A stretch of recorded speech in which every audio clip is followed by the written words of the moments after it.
What's up YouTube? Justin Church here. Figured I'd make a quick video, which I haven't done in a long time, but I gotta get caught back up on some videos. So but yeah, anyways, I had a buddy of mine at work. He wanted some drive-on fenders made for his he's got an old trailer. He's got like a rock crawler Jeep machine thingy.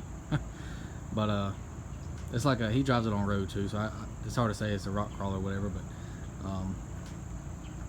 but yeah, it's a big Jeep. He's got probably some 1-ton axles and all that stuff on it, and it's pretty wide. Tried to talk him into getting a deck over, but he found this one really cheap, and he's like, man, I'm gonna buy that and I'll get you to make some things for me. I was like, okay, well, we can do that. But I was gonna take a quick video on how I made these drive-on fenders. Pretty simple. It took a lot of time because it's 1/4-inch steel, and so therefore there's a lot of cutting and grinding and welding. When you deal with heavy duty stuff like that, it's time consuming because you have to make some good burn ins with your welds. As far as cutting, I use the plasma cutter. I got one of those Lotus, I think it's an LTP or LTD 5000, something like that. It cut pretty good. And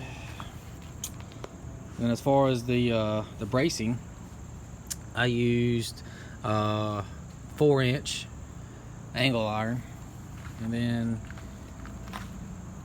in the middle there I got a piece of square tubing, which will support the weight. So as far as most of the weight is only going to be about, from here over, which is where the 4-inch stuff comes out to, and all this right here it's made out of the 1/4-inch steel, so it really can't shift either way because of the bracing I have.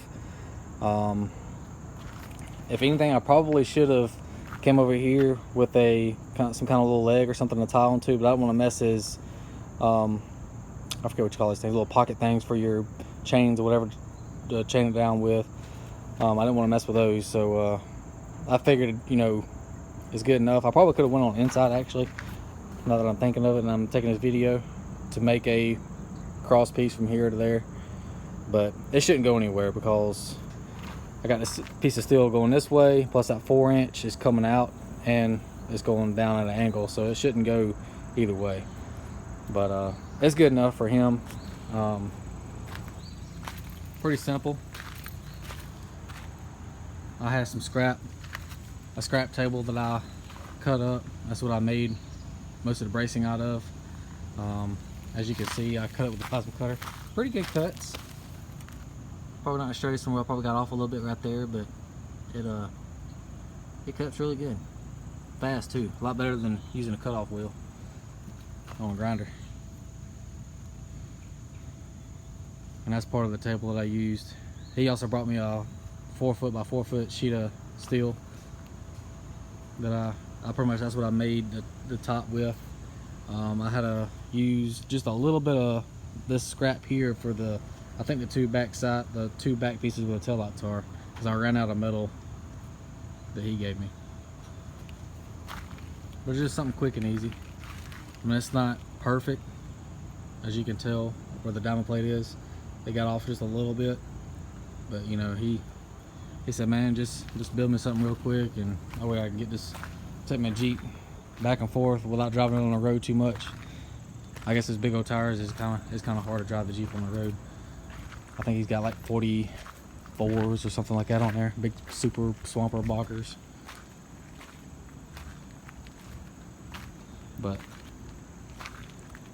I didn't see much videos or much information on building drive over fenders, so I figured I'd make a good chance to make me a video.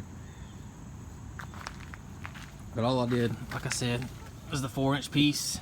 I put that channel up there. I got everything square and in line, welded it up, and then that 4-inch, the 4-inch by 4-inch angle, I just I went that way and then went down that way, and that's all that is.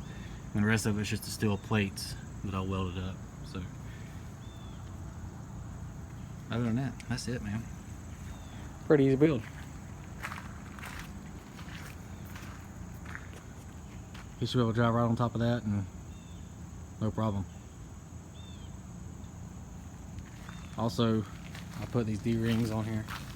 He had a barb coming out, and the chain actually was just loose. Actually, the chain was fixed to that, so he couldn't take the chain off. And that barb stuck out about, I don't know, a good, I'd say 3 inches, 3 or 4 inches. So if he drove his Jeep over there, and say if it got off just a little bit, he could probably slash his tire open. So what I did, I just grinded that thing off, put me a couple D-rings on there, that way he can tie his chain to that.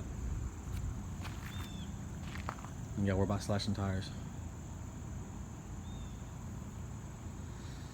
Alrighty, well, y'all have a good day.